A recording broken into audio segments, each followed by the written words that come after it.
Assalamualaikum warahmatullahi wabarakatuh. Alhamdulillahilladzi arsala rasulahu bil huda wa dinil haq lidhhirahu 'ala dini kullihi wa kafa billahi syahida.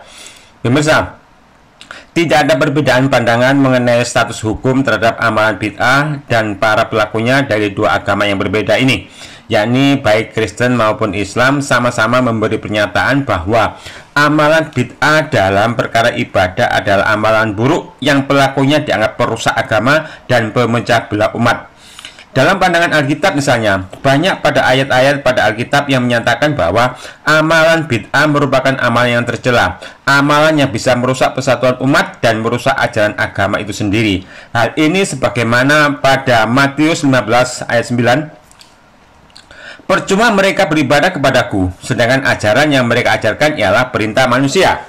Demikian juga pada Yesaya 29 ayat 13, dan Tuhan telah berfirman, oleh karena bangsa ini datang mendekat dengan mulutnya dan memuliakan aku dengan bibirnya, padahal hatinya menjauh daripadaku, dan ibadahnya kepadaku hanyalah perintah manusia yang dihafalkan. Demikian juga pada Matius 15 ayat 3. Tetapi jawab Yesus kepada mereka, mengapa kamu pun melanggar perintah Allah demi adat istiadat nenek moyangmu? Nah, dari pernyataan Nabi Isa alaihissalam dan nabi-nabi sebelumnya tersebut di atas, maka bisa kita pahami betapa tidak bergunanya suatu amalan yang tidak bersumber dari kewahyuan atau amal ibadah yang hanya dari inovasi akal manusia atau hanya adat dan tradisi saja. Demikian juga dalam Al-Quran, pelaku bid'ah juga dinyatakan sebagai manusia zalim, pemecah belah umat dan perusak agama. Hal ini sebagaimana dinyatakan pada firman Allah Azza wa Jalla dalam surat Al-An'am 153, wa anna hadza sirati mustaqiman fattabi'u wa la tattabi'us subula fatafarraqu bikum an sabilihi, bahwa yang kami perintahkan ini adalah jalanku yang lurus, maka ikutilah dia, dan janganlah kamu mengikuti jalan-jalan lain, karena jalan-jalan itu mencerai-beraikan kamu dari jalannya. Demikian juga sebagaimana firman Allah Azza wa Jalla dalam surat Al-An'am 116, wa in tuti aksara man fil ard yudilluka an sabilillah iyattabi'una illa dhanna wa inhum illa yakhrusun. Dan jika kamu mengikuti kebanyakan orang di bumi ini, niscaya mereka akan menyesatkan kamu dari jalan Allah. Yang mereka ikuti hanya prasangkaan belaka, dan mereka hanya membuat kebohongan. Demikian juga firman Allah dalam An-Nisa 119, wa may yushaqiqi rasula min ba'di ma tabayyana lahul huda wa yattabi' ghayra sabilil mu'minina nuwallih ma tawalla wa nuslihi jahannam wa sa'at masyira.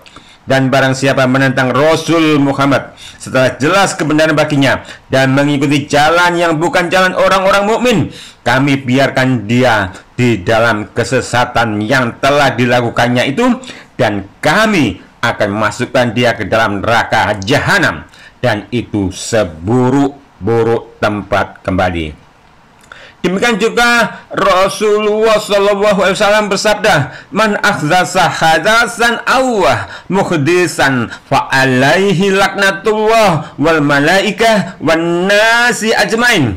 Barang siapa yang berbuat bid'ah atau melindungi membantu pelaku bid'ah, maka baginya laknat Allah, para malaikatnya, dan seluruh manusia. Nah, pemirsa, dari penjelasan Alkitabiah tersebut di atas, baik menurut sumber hukum umat Nasrani maupun umat Islam, sama-sama tidak ada perbedaan. Sama sekali tidak ada perbedaan bahwa amalan bid'ah dalam perkara ibadah adalah amalan yang sangat buruk dan tercela, yakni amalan yang menjadi biang kerok rusaknya agama dan akidah umat serta merusak persatuan umat. Bid'ah menjadi sebab umat Yahudi terpecah menjadi 71 golongan, umat Nasrani menjadi 72 golongan, dan umat Islam sendiri menjadi 73 golongan. Bahkan karena begitu buruknya dan tercelanya, sampai-sampai membuat Allah, para malaikat, dan para nabi melaknat mereka.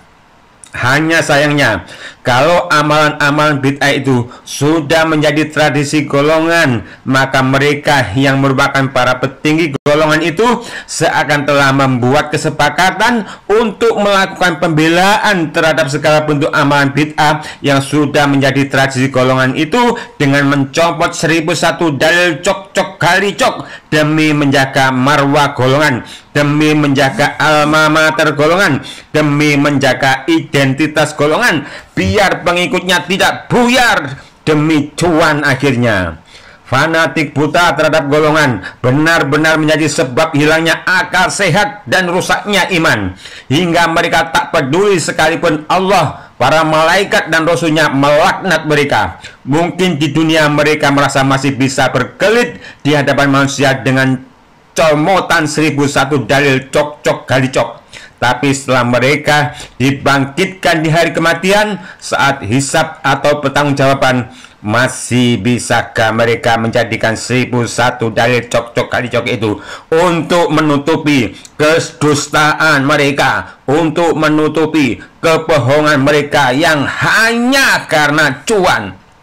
Sungguh, kita semua sama-sama menunggu tibanya kejadian yang maha besar itu, dan kita akan sama-sama menyaksikan golongan mana yang terusir dari telaga Nabi Al-Kautsar dan golongan mana yang akan merasa puas dengan nikmatnya air telaga itu.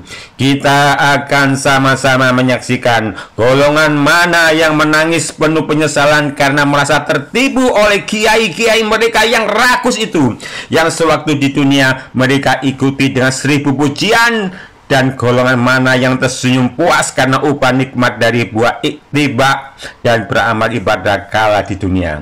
Nah pemirsa, moga saling menasihati ini bisa bermanfaat bagi kita semua. Subhanaka wahumma wa bihamdika asyhadu an la ilaha illa anta astaghfiruka wa atubu ilaik. Wassalamualaikum warahmatullahi wabarakatuh.